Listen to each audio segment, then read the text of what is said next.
finally we get to sit down and have this conversation. Well, I remember that conversation very well. I wasn't even allowed to have that conversation with you personally, right? There had to be people from the comments sitting there. Everything was... There were other people in the room when I was having that conversation. Yeah, you turned me down nicely and said, perhaps there will be another time when there's the right time. What is right about this time?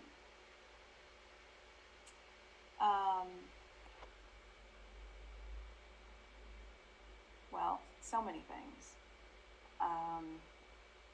that we're on the other side of a lot of life experience that's happened, and also that we have the ability to make our own choices in a way that I couldn't have said yes to you then. That wasn't my choice to make. So as an adult who lived a really independent life, to then go into this construct that is different than I think what people imagine it to be, it's really liberating to be able to have the right and the privilege in some ways to be able to say yes. I'm say ready it to for talk. yourself.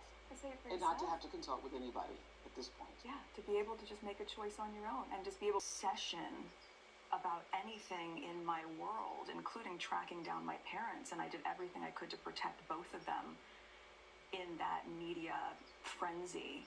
But for over a year, the UK tabloids were trying to find my dad, offering people so much money to try to find his address. Once they did, I remember being told there was a huge headline like, "We found him," or "We've got him." I'm talking about someone's father. And from that point, the tabloids, they moved into the apartment next door and across from him, descended on this small town, just giving him gifts. The whole thing brings us to where we are today. Did it feel like betrayal when you found out your father was working with the tabloids?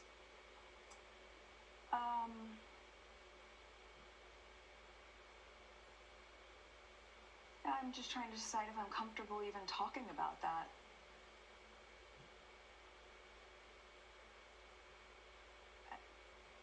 It was, if we're going to use the word betrayal, it's because when I asked him, when we were told by the comms team this is a story that was going to be coming out, which, by the way, the tabloids had apparently known for a month or so and decided to hold until the Sunday before our wedding because they wanted to create drama,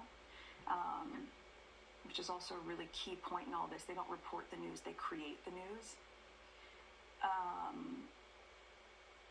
We called my dad and I asked him, and he said, "No, absolutely not." And I said, "You know, the institution has never intervened for anything for us, but they can try to go in and kill this story.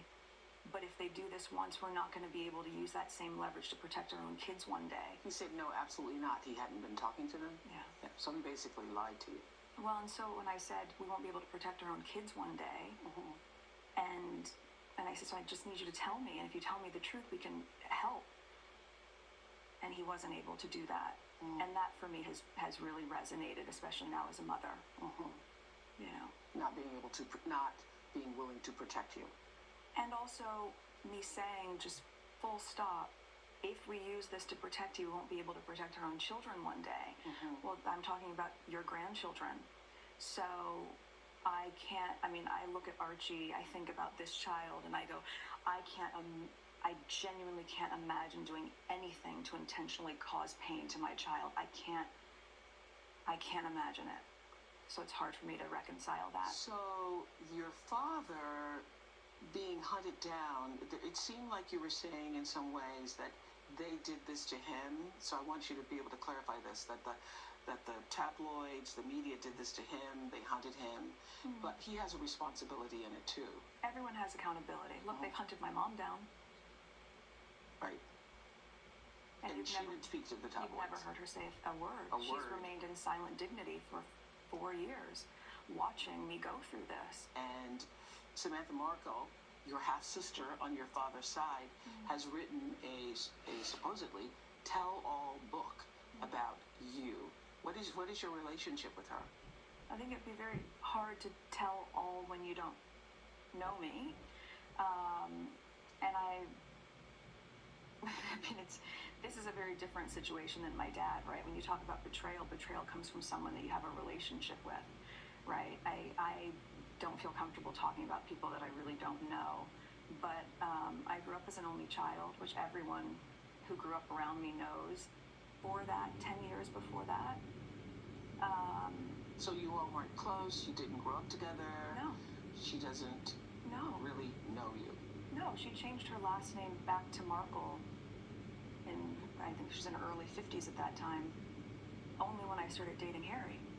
So I think that says enough. The name change does say a lot. Oprah is still with us. Oprah, the other thing that leapt out to me was the way Meghan described how her mother had been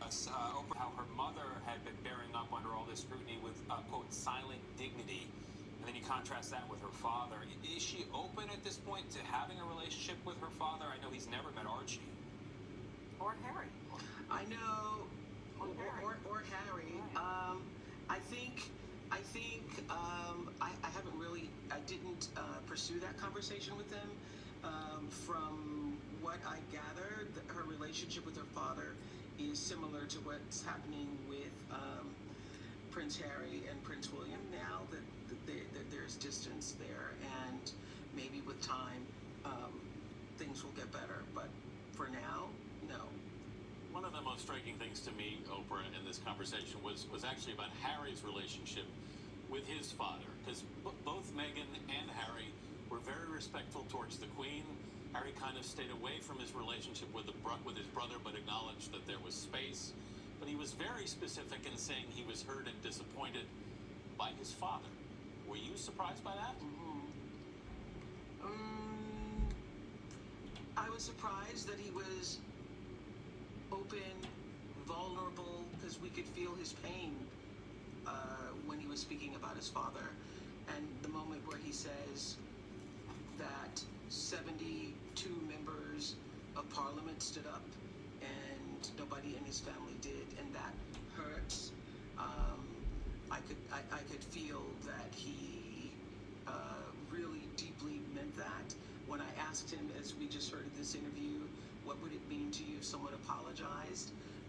You can feel his sadness. And I think that what he said in the interview last night about continuing to work on mending that relationship is what he intends to do. But it is very sad. You know, the thing that struck me, Oprah, and I'm not just saying this because we're good friends, but it was so conversational. I thought you were perfection. I felt like we were sitting in the room and we were just sort of eavesdropping in on a conversation, and that takes great skill. I don't know anybody who could have done this interview and certainly gotten the results that they did. And I'm wondering from them, and I'm wondering if you've had a chance to talk to them how they're feeling today, because there must have been a lot of anxiety, a lot of stress, a lot of emotion, and it must have been draining for them. Do you know how they're feeling now that it's aired and it's out there? And I'm also wondering how you're feeling, because the night before the interview, you didn't sleep, and I know that you prepared for this. I know there were nothing off limits. I'm curious about how everybody's feeling this morning. Well, I haven't really spoken to them since the interview because we're in different time zones. Yeah. I got a text from Meghan yesterday saying, "How's it going?" Yeah, what are people saying? How's it going? Because she was putting Archie to bed, waiting on the West Coast feed, and had no idea what was happening on the East Coast. And I said, I don't either. From what I can tell, it's going well. I know it's airing. So I will probably have a conversation with them later on today. I'm just pleased that we were able to maintain the integrity of the interview from a 3-hour and 20-minute cut down. And I recall early on when I first approached her in 2018, and she had just joined the royal family, and she shared a conversation with me then that really made me feel somewhat disheartened, because she said she'd been given advice that it would be best if she could be 50% less than she was. Wow. That was the quote. If she could be 50% less. And I remember hearing that in 2018 and said specifically to her, I don't know how you're going to survive being half of yourself. Well, I think it's The fact that she... I think it's important Isn't to that say something? I'm still stunned by I don't know that. how you ask anybody to do that. That they were not paid for the interview, and the interview was not at my house. There's Not something paid for going on about it's at Gail's California Mansion. I was wondering, I hadn't been invited. Will called me and said, I didn't know you had a California Mansion, Mom. And Tony asked, where was it filmed? He goes, looks like it was filmed in heaven. That's it. Where was it filmed, Oprah? Where was it? What can you tell us about where it was filmed? It was filmed at a friend's house. I'm not going to disclose the friend because I don't want people now trying to find the friends in the friend's house. Okay. But I have friends. Okay. I just didn't want to be alive anymore. And that was a very clear and real and frightening, constant thought. And I remember how he just cradled me, and I went to the institution, and I said that I needed to go somewhere to get help, so that I'd never felt this way before, and I need to go somewhere. And I was told that I couldn't, that it wouldn't be good for the institution. So were you thinking of harming yourself? Were you having suicidal thoughts? Yes, this was very, very clear. The young family sharing a video from a Californian beach.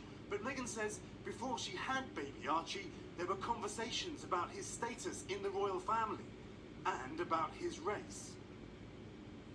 In those months when I was pregnant, all around this same time, so we had in tandem the conversation of he won't be given security, he's not going to be given a title, and also concerns and conversations about how dark his skin might be when he's born. What? And you're not going to tell me who had the conversation? I think that would be very damaging to them. Well, what is particularly striking is what Meghan shared with us earlier, is that no one wants to admit that there's anything about race or that race has played a role in the trolling and the vitriol. What was that conversation? That conversation I'm never going to share. But at the time it was awkward. I was a bit shocked. Can you tell us what the question was? Say, ultimately... This is my grandmother and 2 conversations with my father before he stopped taking my calls. I took matters by that point I took matters into my own hands. It was like, I need to do this for my family. The couple say the British press played a major role. A story about Meghan making Kate cry, one of many Meghan says was untrue. Was there a situation where she might have cried or she could have cried? No, the reverse happened. Crucially, the couple say they felt unprotected. The scars are clear. You said that you love your brother and always will love your brother. You didn't tell me what the relationship is now, though. The relationship is space at the moment. And, time heals all things, hopefully. People in the pound. The contents of that was put into a letter to the institution, to my father, which was then shared at the end of December while we were in Canada.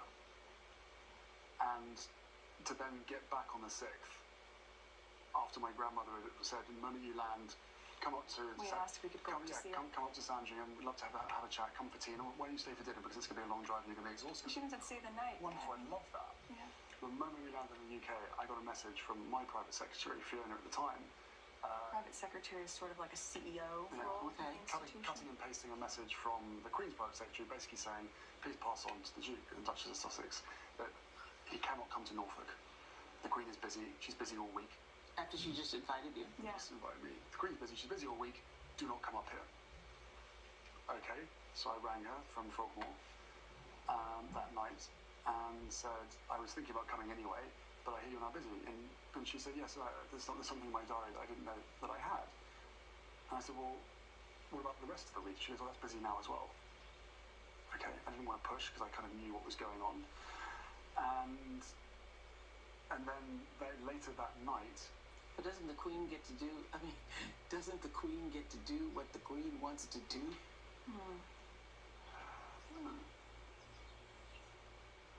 no, when you're head of the firm, there is people around you that give you advice. Okay. And what has also made me really sad is some of that advice has been really bad. Yeah, that was tough. You know, it's